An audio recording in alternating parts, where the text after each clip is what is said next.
Abo nonsia yamamwache anopei wa Sompa FM sunie ya waswami enrum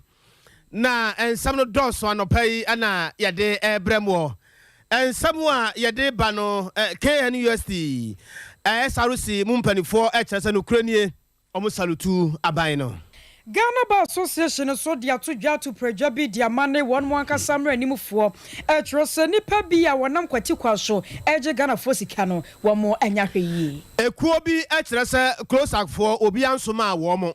sabi se opese wo ya amanyosam a eno ane se wo de ato ho no akoya amanyosam sanso anadu jama na beda dwase wudru suku ahudro mu a ekuoku ahudro bi agi school na boso amade suafo nkoda no wo mo etete wo mo atoye mantam nso maburu no atiasi emonten so adani galamse ekoso na eha wo mo assembly member yo obiem so number 1 won monyamfo boabe Christopher wono so de ato MPP maburu no anim se won mo hianka bom na fempim yenu adunan wotumi adi nkonim eno eye afisam de na wate atifensam no na yekọ enkofo ama so nso a Senegal man no mu enkofo man so yebekọ ho na abada dwase oba pemfo bi akwa wo so wo kwodru ye na okosra mpanyimfo so da bi de akwakodru de wo munye no operation anasefo ne adokotafo ho akobuo mani aguso ma meka sede wo ba pemfo no waye nyamedia yesini kuru aye basa pa na yekọ agudie mu nsam so a yebekọ French Ligue 1 no mu Spanish La Liga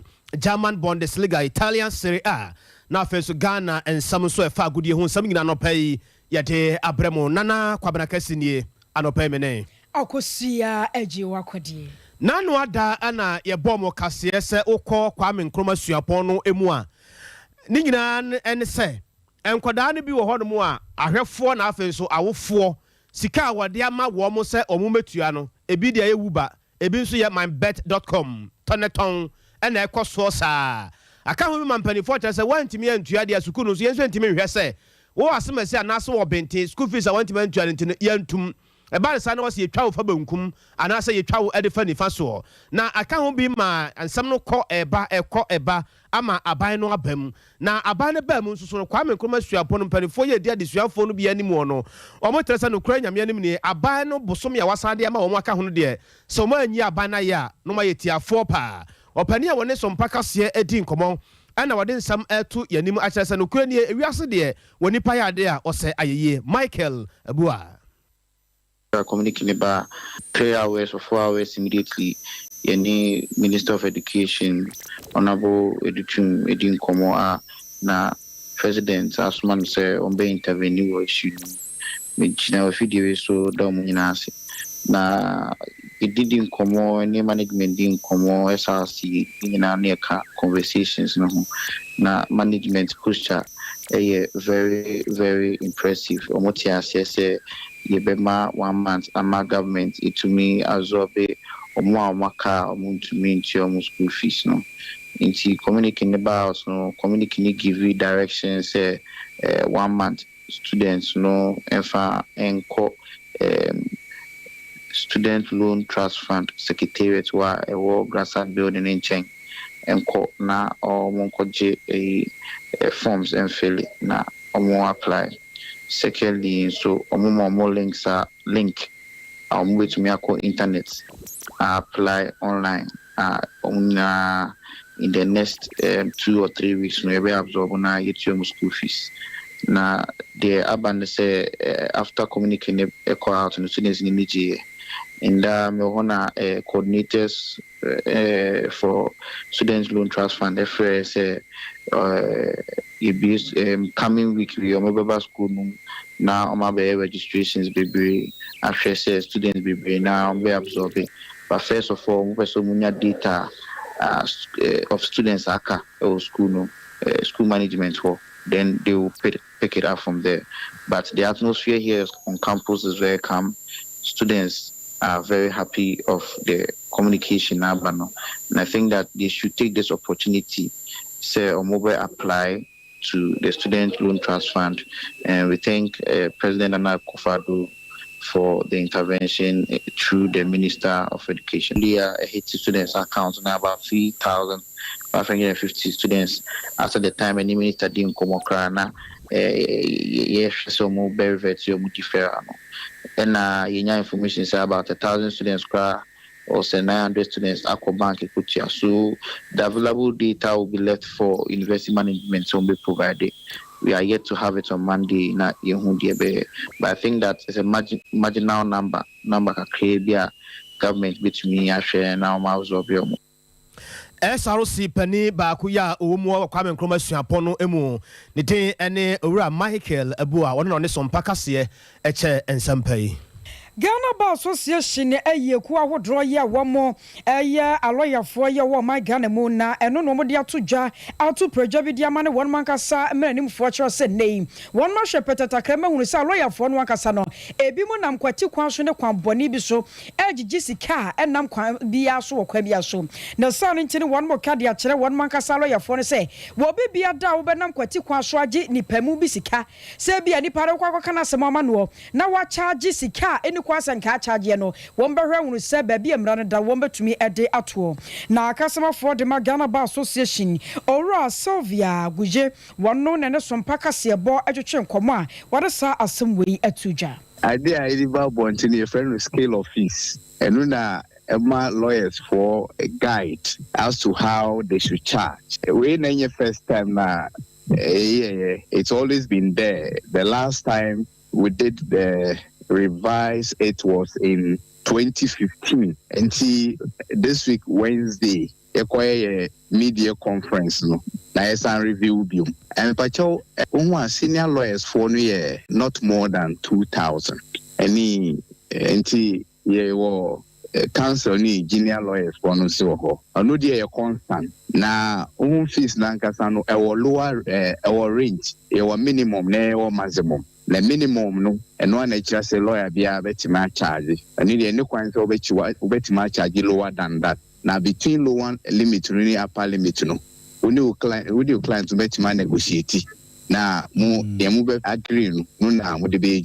a senior lawyer no ye practice mo no odi 10 years Bruce a fraud senior lawyer. And because your general legal counsel and una a discipline a lawyer for in Ghana. And we are there interest or year. Say a muko report to a mubet much was. Say this very committee no say idea we are no interest on yes bet me am punishment. And what you know what your foot my Ghana for Sam will be a malo and be not down or surface cabika usika ho nebra betua wa bra and nam emra kwaso. That be yes, a Juman Funso or Bettimayu. I know they make your legal service. I see what it says, and I surgery. And when ye lawyer now or Bettimay Dijmanu a year now because or charge you lessons who didn't chisa a case in interest sense or best say. Case in interest of Lusunalus. That be anointing I man range, your lower limit, any upper limit. Medica can say lower limit to the year or be a Bettimaji. Say lawyer no person more than lower limit no on to me more than upper limit no something in between no only no betima negotiate na a betima ban so say lawyer only client betima agree say okay even though scale of fees say upper limit no say 20% no okay we there say na 70 no say na more man say betima no 25% agreement was so one there we the local general legal council kwa enyiwa because mumi no na agree say emba sa Ghana Bar Association panyipayo kasa de ma wonom yero Sylvia Kuje ene kasa yi na IDEC panimpa eye owura Emmanuel Akwete wono na wode nsem bi afa wiemu na asema waka nyina ekere se ade bi ye ne ya na na bufu sa ne tan kora ne nyina ekere se closer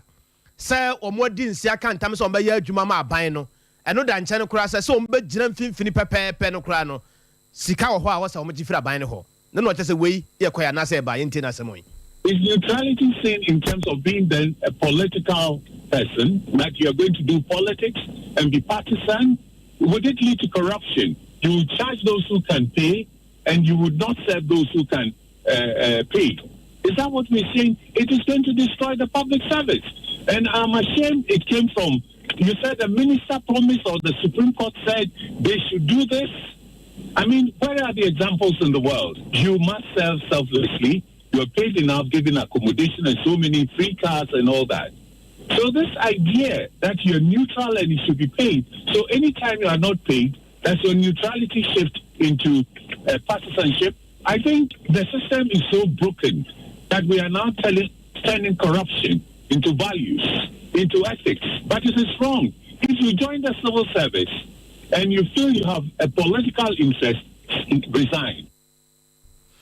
We a penimpa edima eku efene se IDEC owura Emmanuel Akwete. Ora Dennis Kusi ye head teacher Great Jubilee Junior High ye no wadu jama ahafano South East Mansinimu wade adestradia to post wempmasi dua GP anim so ready wakoto asere no kotodwogu formensa dansayem na ekuo bia beboaze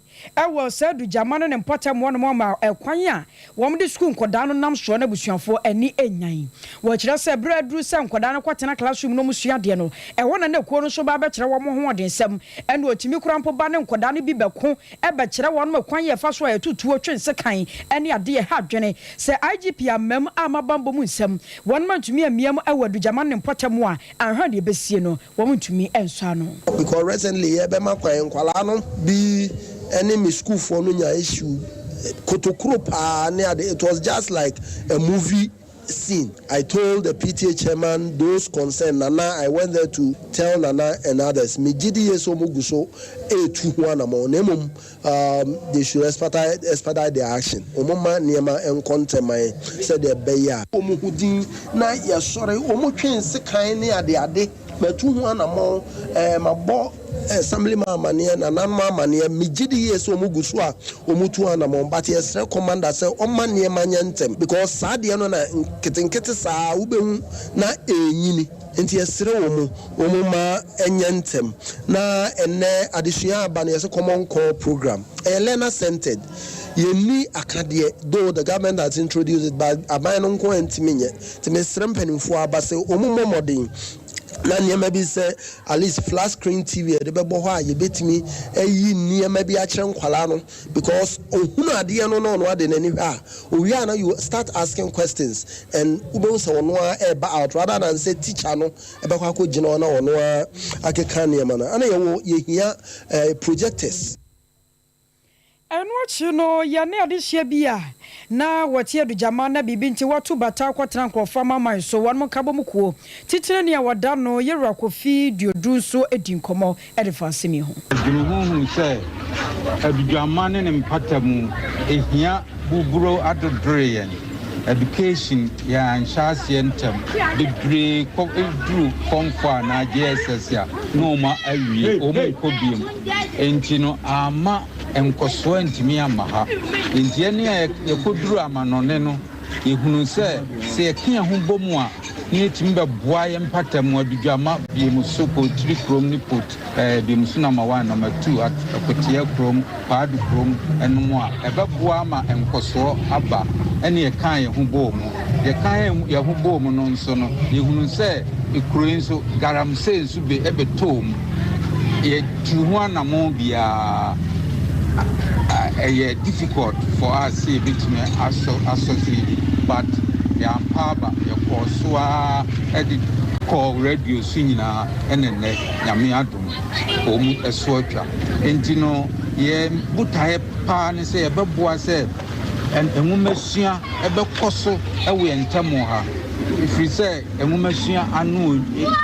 from power and Tamoha, and ye Butai no see a base cooking and was it. And to work a crib in your beard, the Baba boy and Tamoha, education, security, and near me beer was a babuama and Tamoha, I crab and nunti, and near Fapama, yet this cheap, you know.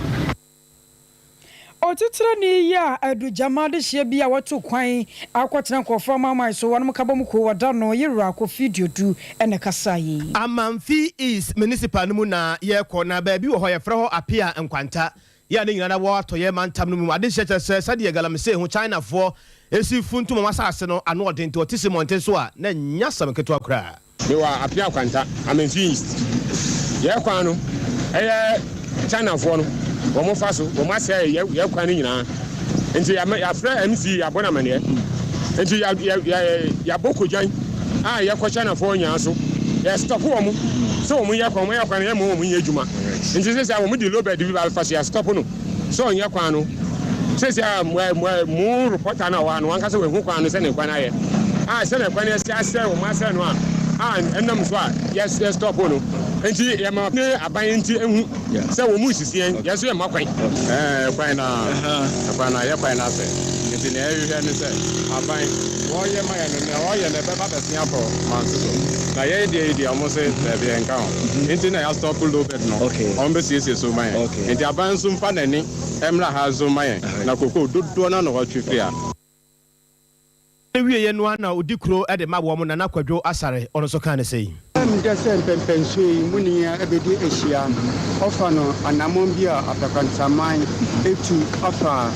sa China fo ane yakwan ya omo ase no na nukranya mienim se wanka sa utiri ho a yeyi uti bone te se wabra niame bia de emse na emfata nti ebedem asipi na nukranya mienim so mo anya amanya yeso eden ye no mo eden ensene so ye da mo ase se mo so woni abehia we nyina efri atoye mantam no emu ba bia ye frɛ ho apia enkwanta ye no amanfi is municipal no mu onsam a ode ato aban nanim eno no Onmonyafo Boabi Christopher so ya assembly member ewo biem so number 1 na hotedi ni abode na wode ato NPP mabru no anim se de adru no de nkabom ne kroye ba koye ne hia se wotumi de kyekere NPP amanyoko na boa ma fimpi mienu ne aduonu nan won watumi adi nkonim afutu me tim abode me de bema delegate se afa no southeast ni nyina no ye mesre eyifi akonya ene nyina ye pre ye funkurum ade ene ye pre ade yempese basa ibisi yempese obehu se wi eni wa afentu na no ye otamfo da bi contest na aba ye ni sa na ye de yepese e peaceful one enu se yentu aba ne wi no ne yente basa bia ni mse nkunim die e bati mabode ye fa afa e ba ya afa so ye mpento kwa 70 mesre me supporters ene ada supporters ni na so se o man fa kroye eni asundwie in same people so the election e be free and fair down will be so from the one copy see baby mesre me so supporters in case be na mon tv bi ase a omunya botre mo monye de na de o mon frame yam na se de bisimi atue ho fofa bia na atue ho fo afa because so ada mpanimfo amoda committee ni so ase se yekoye amfa challenge bia mu no ane se yekoye ko fa forms na yeko filing so ye di sika kan ho ye de koye obi na osi ye kwan enema e free and fair o mananto Near turning Kay a year ahafo no south east about 1 person so Panipa ya wapre youth organizer dibre ewo Yero Boabi Christopher no kroya ya assembly member ewo biem so number 1 afa ya konkrofo mama so na wokọ Senegal man mu a midwives a one more no make say one mate atwea e kire se wo mu nna kura nkwa adwuma biem ni nyina na ye se aposifo akwa kire wo mu nipa ne bi ensia ma sebre no court kire se nyame yadomo epobosu ye wo mi yende to so aduonu so na ye se ukwade di animi wo mu adumba be pie court na de ma ne ba nyina ne se ababa wo bi wo ba pemfuo bi kwa wo so na nka okwa wo e wo Senegal man no one motivate fam na wa bra baba wo koduru ye wo hwati a na wo te so ne ateti a no wo fam no a wo ka kire nurse fo no se da bi ba bi aduru na numa mu woden pa wa ye boho enti wo sere sanka won munya no operation na nka agya ba bi a ne ba ne hye bia ko muntumi nyini mra na obatan na wontimi ntoro no se da bi ye hye operation adwumadie wo ha enti nya de se ye be ma kwan ama otumi akwakoye oba pinfo yi de don hwere aduonu 20 hours na won muntumi nyina wo operation nso won mo nyama make say ababa won ne ba ne nyina won ma hwere won mo nkwa e wo Senegal man mu eno na kya wo bia ma abusuafo no de asem ne kwada aposifo Echira se kwan ya wo mu de oba pemfo ne fa so no wo mo ne nye ho enti aposifo bo moden e ma midwives nsia na sabran wo mo wo senko mo je oba na wo ana se mpo oba no na hia de ana wo hwehwe so mbe ya ma no wo mo ntumi anye no wo de makwa gina emra no se mra ntumi ne wo mu ni eno na ka wo bia ma Senegal man no gina wo mo tumi so ama midwives ahodro e wo de wo mo kire se wo mo nnekora nkwa adwuma biem wo mo so ko ade ama wo no enuanom na wo ko gini man mu a mampanyi ya no wo te akonya so mampanyin da Daira Alpha Conde se meka se de asrafo dom a wote akonya so wo gini man mu no wom de ne pa ma no se opanyin no afedi obetumi anante azra wo manfo betumi aba ne ho nsrahwe won na busua betumi adi nkomo na yewura manfo beka yi a wote na akonya so afimpi mienu ni du ni mu 2010 ni mu no wote na akonya so asema mpanyin wo Senegal gini man mu ko sisa asrafo dom ekotu ne so sa ya wom kwaje man no boss wo eje free sabre ni mu ade ba de no oni freedom sa so otumi ne na monten so ye de wo pe eje afe na krata ba beto dwa wo gini man mu se yewura Alpha Conde ba bi opa bia wo betumi akọ wo gini man mu afe ball Ghana Premier League week 26 games ni bi ebaso Accra Lions 0 Hasselfolk 3 Great Olympus 0 Ash Gold 1 and then nyame ya atomo ane ebaso ne Dreams FC ane Ken Faisal ne bebo Bechem United on Karela FC ane bebo Bibia ni Gold Stars ane 11 Wonders Belekum Chelsea on Adriana Stars Mediema ane West Africa Football Academy 20 friend Wafa Elimina Sharks and Ria Tamale United Krobia Kumasia Sante Kotoko on Legon Cities and Bebo Afeyan Kwaman on the near Shasadia and some AC Ekoso and no EPL games no be eba so Arsenal the Gunners 3 Manchester United 1 Leicester City 0 Sansoso and Aston Villa 0 Man City 5 Watford 0 Norwich City 0 Newcastle United 3 Brentford 0 Tottenham Hotspurs and so 0. Now and then Yamaya Tumua, Brighton and Hope Albion, one is Southampton and Ebebo, Burnley and Wolves and Ebebo, Chelsea the Bruce, the Pensioners, one West Ham United, Liverpool and Everton the Toffees and Ebebo, League table no Sunday City, Manchester City Deacon with 80 points, Liverpool Tossum 76, Chelsea the Bruce, Abidjan Blue the Pensioners, Omotossum with 62, Arsenal the Gunners, I just said 2, Omotosso 9 with 60, Tottenham Hotspurs Tosunum with 58, Manchester United Tosun Sia 54, West Ham United Tosu and Song with 52, Wolverhampton Wanderers Tosu and Wachi with 49, Newcastle United Tosu and Kron 43, Leicester City Daniel Amate Timono Omotosu Edu with 42, Brentford Tosu Dubaku with 40, Brighton Tosu Dumino with 40, Southampton Salisu Muhammad Abrantia Wabompes and Pesagana Nia Brantia Ujina Echirehodema Southampton Bobo Kono Omotosu Edu Miansa with 39 points, Crystal Palace Jordan Ayew Omotosu Edu 9 with 37, Aston Villa Tosu Edunum with 37, Leeds United Etosu Dunsia with 33, Everton the Toffees Etosu Dunson with 29, Burnley, Watford and after Norwich Omunyaria Omubere afe yanko yanimoni ahwe nsem hodo a eno nso ewo honomwe ye call Serie A games ahodo pi and a basso ewo Serie A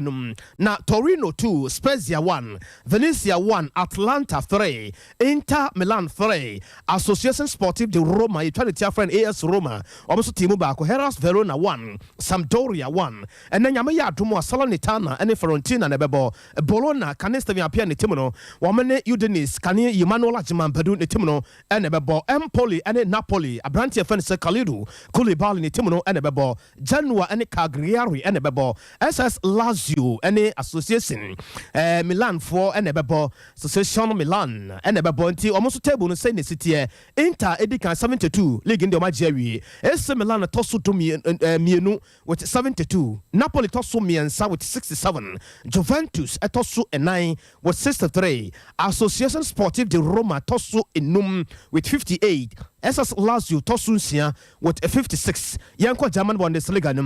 Grutterford 1, Bayer Leverkusen 4, RB Leipzig 1, Union Berlin 2, XC Freiburg 3, Borussia Mönchengladbach 3, Eintracht Frankfurt 2, Kane Krobia Kumasia Sante Kotoko defender Isaac Vosa Okoronko almost team no etimu you Hofiam no Sansuna FC Cologne 3, Armenia Bielefeld 1, Bayern Munich 3, Borussia Dortmund, Bayern League in and then Yamiya Dumwa VfL Bochum, one FC Osbeck and a bebo, Hector BXC and a Stuttgart and a bebo, one league table no Sunday City, Bayern Munich, Edika with 75, but Dortmund Tosumino with 63, Bayer Leverkusen Etoso Emiensa with 55,